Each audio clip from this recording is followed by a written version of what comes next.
Di sini, gua akan ajarin kalian gimana caranya seorang trader dan investor yang hebat itu bisa ngelihat sebuah outcome masa depan by probabilitas. Jadi kita ngelihat gimana caranya trading ya, itu benar-benar pakai probabilitas. Bukan cuma sekedar pakai feeling, bukan cuma sekedar dengar omongan orang, atau cuma pakai perasaan aja. Tapi kita pakai logic dan kita pakai probabilitas. Pemikiran probabilistik itu adalah menganalisa suatu kejadian di masa depan, kemungkinannya itu berapa sebenarnya untuk terjadi. Karena kita tahu ya, melihat masa depannya, kita kan bukan dukun, kita nggak bisa nerawang dan kita nggak bisa tahu masa depan. Tapi kita bisa kira-kira masa depan mana yang kemungkinan akan terjadi dan kita lihat probabilistiknya berapa. Jadi cara untuk melihat masa depan ini yang gue lakukan adalah dengan melihat semua kemungkinan yang mungkin terjadi. Jadi ini mungkin mirip kalau kalian pernah nonton film ya, ini Doctor Strange gitu, dia bisa ngelihat banyak kan universe-nya. Ini yang kita lakukan di saat kita mau masuk ke dalam suatu tesis trading atau tesis investasi. Nah maksudnya apa? Di sini gue akan langsung praktekin untuk kasih beberapa chart ya, yang kalian bisa lihat pandangan gue terhadap harga Ethereum saat ini. Jadi gue kasih contoh cara gue masuk ke dalam sebuah trade dan cara gue berpikir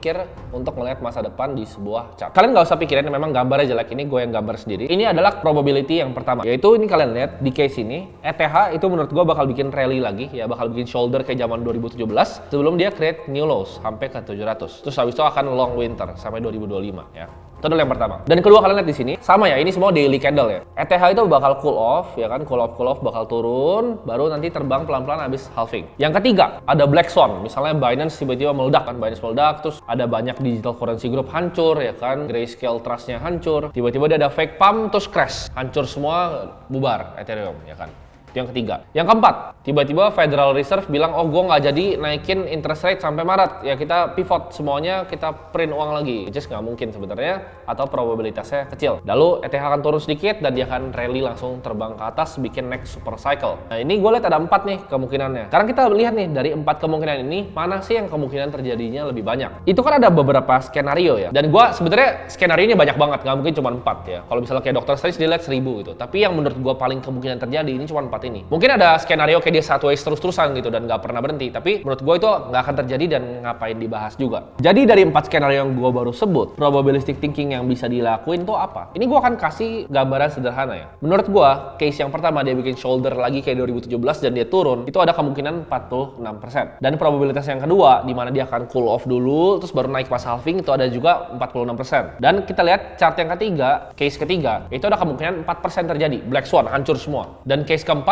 ada 4% lagi terjadi, oh dia naik langsung terbang tinggi ya. Jadi yang kemungkinan terjadi itu adalah yang 1 sama yang 2. Nah, kita kan udah evaluasi kemungkinan terjadinya itu gimana. Nah, kita baru mulai bikin trade plan kita. Apa yang kita mau lakuin nih? Jadi banyak orang, menurut gua blundernya di sini. Mereka cuma gambar satu chart, mereka nggak lihat banyak. Terus mereka percaya banget bahwa chart mereka akan kejadian. Kalau gua nggak, gua kan kira-kira bikin beberapa situasi dan gue baru hitung kemungkinan terjadi yang paling tinggi yang mana sampai yang paling rendah yang mana. Fungsinya untuk apa? Nanti gue akan kasih tahu. Mereka nggak bikin trade plan ya, langsung cuma main eksekusi aja trade-nya, main futures, main long aja, main short aja. Trade plan-nya itu kalian mesti bagi menjadi action ya. Jadi yang pertama bikin case-nya dulu, kayak tadi 1, 2, 3, 4. Yang kedua bikin, oh 1 mungkinnya berapa persen, 2 berapa persen, 3 berapa persen, 4 berapa persen. Next yang ketiga yang penting ini adalah bikin action plan-nya. Apa yang kita harus lakuin? Kita lihat, kalau misalnya trade plan yang terjadi yang nomor 1, action-nya simple ya. Kita beli pas low-nya, dia kan bakal bikin low lagi, naik bikin shoulder. Kita sell di shoulder ya sebelum turun, selesai. Gampang ya. Nomor 2, actionnya apa?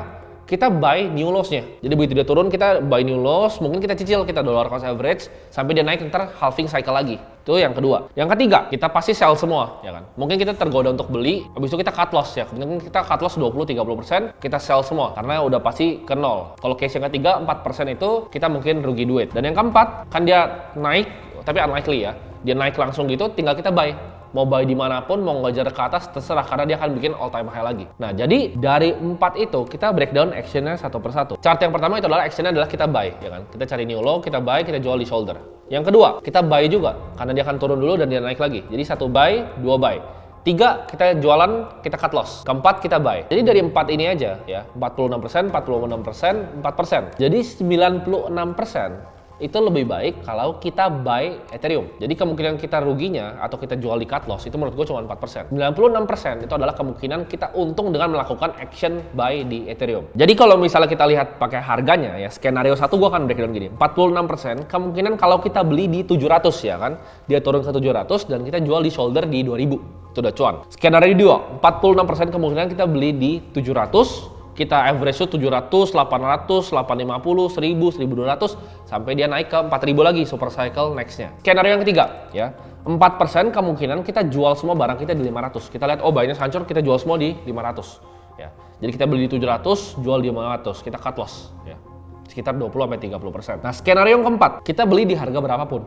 Mau 1100, 1200, 1300, hajar aja terus sampai dia naik ke berapapun itu. Jadi dari skenario ini lebih baik kita sebenarnya membeli ya di harga 700. Karena opsinya adalah 96% kita akan dapat untung gitu. Pertanyaan kalian mungkin gimana caranya gue bisa dapat gambaran skenario tersebut? Kita tahu bahwa memang data historis tuh nggak membuktikan kita bisa lihat masa depan, tapi Mark Twain pernah bilang history itu pasti bisa rhyme ya. Jadi kita bisa lihat patternnya dalam historical pattern. Caranya gimana untuk bisa melihat skenario itu? Adalah dengan pengalaman, dengan kalian sering ngeliatin market.